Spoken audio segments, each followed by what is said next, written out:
All right, buckle up, everybody, because today we're taking a deep dive into a book that's a little different. We're going to be tackling The Goal by Dr. Eliyahu M. Goldratt. Okay.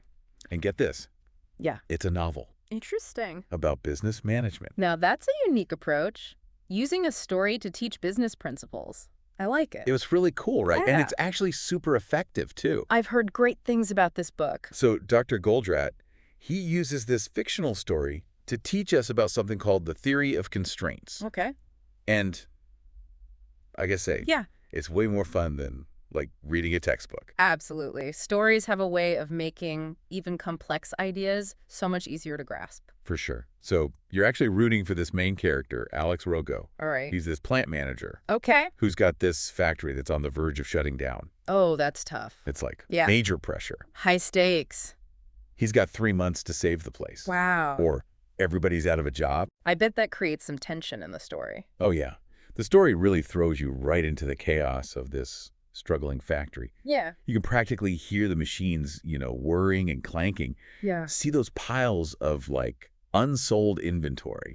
Just, like, feel that tension in the air. You're really setting the scene here. I can practically feel it myself. And then in walks Jonah, Okay. Alex's old physics professor, who kind of becomes this, like, unexpected business guru. Interesting. But instead of, like, giving Alex the answers, Yeah. straight up, Yeah. he just asks these super insightful questions. Almost like a detective trying to solve a case. Yeah, it's like, whoa, Yeah, I like that. mind blown. It's the Socratic method Oh, I see. in action. Classic. So he's forcing Alex to really think critically and come up with the solutions on his own. Right. And, like, the first big question Yeah. that Jonah poses is, what is the goal of your factory?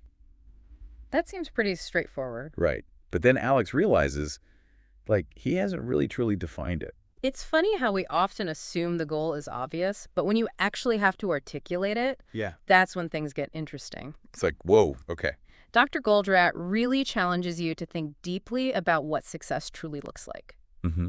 And it's not just about, like, staying busy or even just producing as much as you can. Right. It's about making money, ultimately, Yeah, but it's more nuanced than that. for sure. The book argues that the ultimate goal is to increase net profit while also improving return on investment and cash flow all at the same time, Right. which Yeah. easier said than done. Yeah, for sure. So to figure out if you are actually achieving the goal, Yeah. Dr. Goldratt introduces these 3 key measurements. Right. Throughput, inventory, and operational expense. Okay.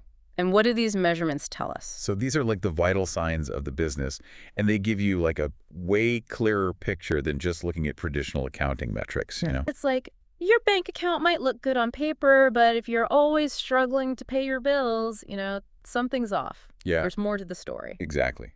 Exactly. So throughput is basically the rate at which your system is generating money through sales. Okay.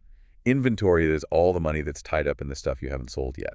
Makes sense. And operational expense is basically what it costs to turn that inventory into sales. So it's looking at the whole picture, not just how much you're spending or how much product you have, but how effectively you're turning that product into profit. Exactly. Got it. And the book really highlights how just focusing on reducing costs, Yeah. which is what a lot of businesses like obsess over, Right. doesn't always lead to increased profits. Makes sense. Cutting costs can only take you so far. You have to make sure you're selling and making a profit too. Exactly. It's about optimizing the entire system. The whole system, yeah. So how does the book suggest we do that? Where do we even begin? Well, Alex, he learns that the key to optimizing any system, really, is to identify and manage its bottlenecks. Bottlenecks. What are those exactly? Okay, so imagine this, right? You're on a hike with a group of friends, All right, I'm picturing it. and there's that one person who's, like, significantly slower than everybody else. Yeah, there's always one. Right. And it doesn't matter how fast everybody else is, you're all kind of stuck going at the pace of the slowest person. That's frustrating. Right. So that's a bottleneck. That's a bottleneck in action. Got it. And in, like, a factory, bottlenecks could be, a slow machine or a shortage of skilled workers or even like a process that's just not working efficiently. So any point where the flow gets restricted. Exactly. Yeah. And these bottlenecks can have like ripple effects throughout the whole system, Yeah. causing delays, excess inventory, missed deadlines, the whole 9 yards. Like a chain reaction. Yeah. And Dr. Goldratt argues that instead of trying to eliminate bottlenecks altogether, Yeah. which is pretty much impossible in most cases, Right. we should just focus on managing them effectively. So how do we find these hidden bottlenecks? Do we need a special tool or something? Well, Dr. Goldratt gives us a pretty clear set of directions in the form of his 5 focusing steps. 5 focusing steps. All right, I'm intrigued. Let's hear them. All right, so step 1, Okay. identify the system's bottlenecks. Okay. Makes sense. You can't fix what you can't see. Exactly. So once you've found your bottleneck, Yeah. what's next? What do we do with it? Well, step 2 is decide how to exploit those bottlenecks. Exploit them. What does that mean? It means how can you get the absolute most out of those constrained resources? So make them work as efficiently as possible. Right, because those are the things that are slowing down the entire operation. Right. So you've identified the bottlenecks. Uh-huh. You figured out how to make the most of them. Yeah. What then? What's step 3? Step 3 is to subordinate everything else to that decision. Subordinate everything else. I'm not sure I follow. So basically, you don't want your non-bottleneck processes, right, dictating the pace of the whole system. Oh, I see. It's like letting the tail wag the dog. Exactly. Don't let the fast parts get held back by the slow parts. Okay, got it. So what about steps 4 and 5? All right, so step 4 is to elevate the system's bottlenecks. Elevate? Yeah, so if possible, you want to invest in increasing their capacity, Okay. which might mean buying a faster machine or providing additional training to workers. So basically invest in making the bottleneck less of a bottleneck. Exactly. Okay, and once we've done that, we're good. Well, step 5 is super important. And it says that if a bottleneck has been broken in the previous steps, you need to go back to step 1. Go back to step 1. Why? Because things are always changing. What might be a bottleneck today might not be one tomorrow. Oh, so it's not a one-time fix. Right. It's an ongoing process. It's a constant process of identifying and managing those pesky bottlenecks. Makes sense. Systems are always evolving, so you have to stay vigilant, always be on the lookout for those new constraints that pop up. Exactly. Wow, this is really eye-opening. And to think we're just getting started. So we've talked about bottlenecks in factories and even in our own personal lives, right? Right. But how does all of this translate to managing larger organizations? Is a company just like a giant factory with more moving parts? That's a great question. And in a way, yeah, I think you're right. Yeah. Dr. Goldratt, he argues that any organization, no matter how complex, is ultimately like a system with all these interconnected processes. Yeah. And every system, it's going to have its constraints. So instead of departments working in silos, Right. just focus on their own little goals, the whole organization needs to be aligned towards the goal. Yeah, everyone working together towards that ultimate goal. Which we discussed is ultimately about making money. Right. And the book, it points out how traditional management practices often focus on local efficiencies. Okay. So each department might try to optimize its own performance. Yeah. But this can actually work against the overall goal of the organization. So it's like each department is trying to hike as fast as they can, but they forget they're tied together Yeah. by that slowest person, the bottleneck. Exactly. That's holding everyone back. And it's the same in organizations. Right. One department might be super efficient at production. Okay. But if sales can't keep up, Yeah. you end up with all this excess inventory Right. and wasted resources. It's all connected. Yeah. So how do we apply these 5 focusing steps at an organizational level? That's the question. Because it seems like identifying the bottlenecks would be a lot more challenging Yeah, with because so many moving parts. definitely gets more complex. Yeah. But the principles, they stay the same. The key is to look at the organization as a whole system and pinpoint those spots Yeah. where the flow is restricted. Okay. It might be a certain department or maybe a communication breakdown or even a company-wide policy. Yeah. Yeah. That's just hindering progress. That makes me think about those times when, you're stuck waiting for approval from somebody higher up, Oh, yeah. and the whole project just grinds to a halt. Ugh, it's so frustrating. It's like that person, they become the bottleneck. Right, they're the choke point. Yeah, for the whole team. And that's why communication is so important and collaboration for Sure. managing those organizational bottlenecks. Yeah. Everyone needs to know what the overall goal is and how their work contributes to it. So it's not just about, identifying bottlenecks, but also making sure everyone understands their role Yes. in keeping things flowing smoothly. Dr. Goldratt, he emphasizes this. Creating a culture of continuous improvement Okay. where everybody, doesn't matter what their position is empowered to find and address bottlenecks. That's really interesting. That makes me think this idea of managing constraints. Yeah. You could even apply it to like broader societal challenges. That's an interesting thought. Right. I like that. What if we looked at poverty or climate change as bottlenecks to human progress? It speaks to the power of this framework. Yeah. It encourages us to look beyond just the immediate problem. Right. And consider all the systemic factors that contribute to it. It's like zooming out Yeah. and seeing that bigger picture. Right. Understanding those like interdependencies between different parts of the system. And using that understanding Yeah. to identify those key leverage points Okay. where even small changes Yeah. can have a huge impact. I'm really starting to see how these concepts can be applied to like all sorts of complex problems. It's like a whole new way of thinking. It really is. And what's remarkable is that Dr. Goldratt, Yeah. he wasn't just this like brilliant physicist and management guru. He was also a philosopher at heart. Even if he was interested in like the deeper meaning of things? Absolutely. Okay. He saw the theory of constraints as a way to not just improve efficiency in organizations, Yeah. but also to create like a more fulfilling and meaningful existence for people. Okay, now I'm even more intrigued. Yeah.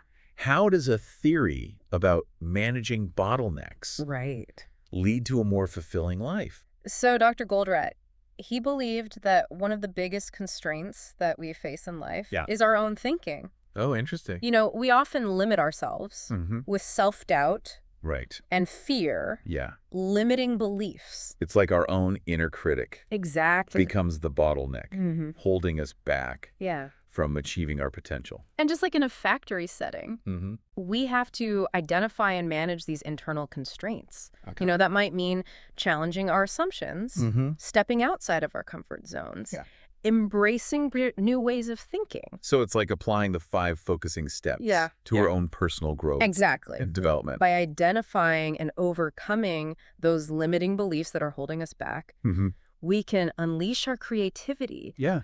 unlock new opportunities, Right. and live more fulfilling lives. This is blowing my mind wide open. It's like the goal isn't just a business management book. Right. It's like a guide to personal transformation.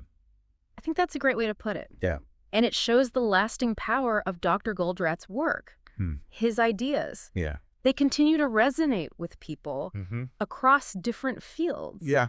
and disciplines because they offer this like timeless framework for understanding and optimizing systems, whether it's a factory For a team or even our own lives. So it's not just about reaching a specific goal, Right.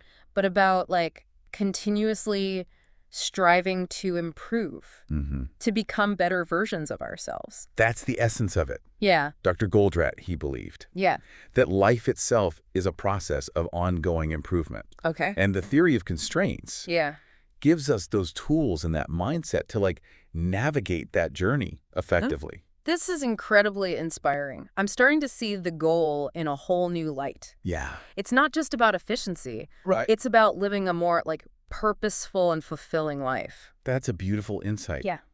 And it leads us to a really important question Okay. that Dr. Goldratt asks toward the end of the book. Great. What's the question? What's the ultimate goal of life itself? Whoa. Right. That's a deep question. I know. I'm not sure I have an answer for that one. Me neither. It's okay. Dr. Goldratt doesn't give us like a definite answer either. He leaves it open for everyone to figure out and define for themselves. But he does offer some interesting ideas. Like what? Well, he suggests that true fulfillment, Yeah. it comes from pursuing a goal that aligns with our values, our passions, our innate talents. Right. It's about finding that thing that like lights you up. Exactly. Yeah. It makes you feel alive. Yeah.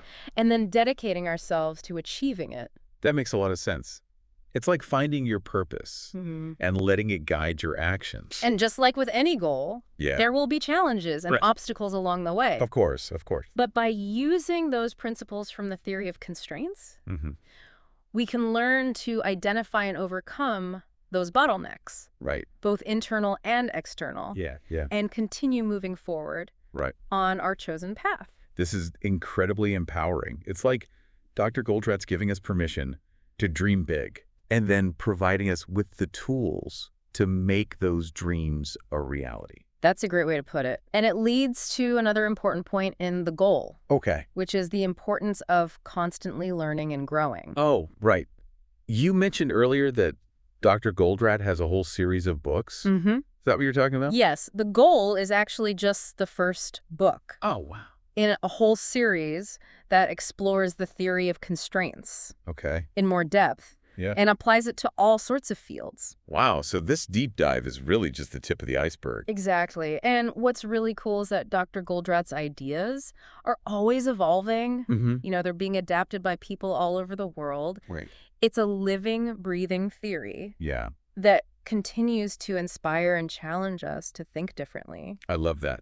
This is so exciting. It's like we're opening a whole new world of possibility. That's the spirit. And I think that's one of the most valuable things we can take away from the goal. It's not just about achieving a specific outcome. Mm-hmm. It's about embracing that journey of continuous improvement, right? Both personally and professionally. So it's about becoming lifelong learners. Yeah. Always seeking out new knowledge and applying it to make the world a better place. That's a beautiful way to put it. And it speaks to the core of Dr. Goldratt's legacy. Yeah. He wasn't just interested in making things more efficient. Right. He was passionate about helping people reach their full potential and create a more fulfilling and meaningful existence for everyone. This has been an incredible journey so far. Hasn't it? I can't wait to see where it takes us next. Well, get ready because we're about to dive into the final chapter of this deep dive. Okay. Where we'll explore some practical takeaways. Right. And actionable insights. Yes. That you can use in your own life and work. I am all ears. Let's do this. Okay, so we've explored the goal, like from the factory floor to the boardroom and even like into our personal lives. Yeah. Now let's talk about some like practical takeaways. What are some key things listeners can start doing, like right now, to apply these ideas? That's a great question. I think one of the most important things is to kind of shift your mindset away from just like being busy and towards focusing on what actually matters. Yeah. It's so easy to just get caught up in the day-to-day whirlwind of like tasks and emails and meetings. Yeah. But it's crucial to step back and ask yourself, are these activities actually helping me reach my goals? Right. That reminds me of that saying, work expands to fill the time available for its completion. Exactly. So the first step is to like really identify your true goal, both personally and professionally. Yeah. Once you have that clear vision, you can start to analyze your current processes and pinpoint those bottlenecks that are slowing you down. So it's like creating a roadmap for success and then figuring out where the roadblocks are along the way. Precisely. And once you've identified those bottlenecks, you can start applying those 5 focusing steps we talked about to optimize your system for maximum efficiency. So let's say like I've identified a major bottleneck in my workflow. What are some practical tips for like managing it effectively? Well, one of the most important things is to protect that bottleneck from interruptions. It's like you got to guard that precious resource. Right. Make sure that whoever or whatever is responsible for that bottleneck has the time, the space, and the resources they need to operate at peak performance. It's like creating like a buffer zone around the bottleneck so it doesn't get bogged down by distractions. Exactly. And another key strategy is to streamline the processes that feed into and out of the bottleneck. Okay. So you want to make sure there's a smooth flow of work so that the bottleneck isn't starved for input or overwhelmed by output. So it's not just about focusing on the bottleneck itself. It's about optimizing the entire system around it. That's right. It's all about creating a system that works in harmony, where each part is supporting the overall goal.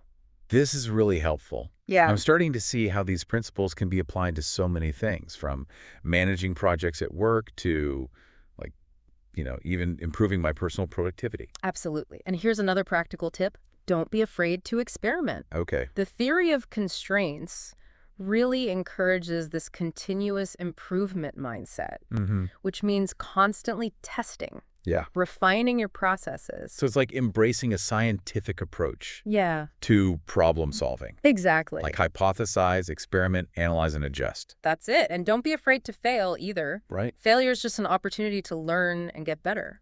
I love that perspective. It takes the pressure off of trying to be perfect Yeah, and just encourages us to embrace the learning process. that's the key. And remember, this isn't like a solo mission. Involve your team, your colleagues, your family, your friends. Right, right. The more perspectives you can bring in, the better. It's like that saying, 2 heads are better than 1. Exactly. And by sharing your goals and your challenges with others, you can tap into their creativity and insights and find solutions that you might not have found on your own. Right. This is incredibly empowering. It is. It's like we're all in this together, supporting each other to achieve our goals and create a better world. It's the spirit. And ultimately, that's what Dr. Goldratt's work is all about, Yeah. inspiring us to think differently, to challenge our assumptions, and to constantly strive for improvement. In all areas of our lives. Exactly. Well said. So as we're kind of wrapping up this deep dive into the goal, what's one final piece of advice you'd like to leave our listeners with? I would say keep exploring the theory of constraints. Okay. The goal is just the beginning, really. There's so much more to learn. Right. There are Dr. Goldratt's other books and articles and online communities where you can just keep learning and applying these powerful ideas. Well, it's not just about reading the book. Right. It's about embracing a whole new way of thinking. Exactly. It's a commitment to continuous improvement. I love that.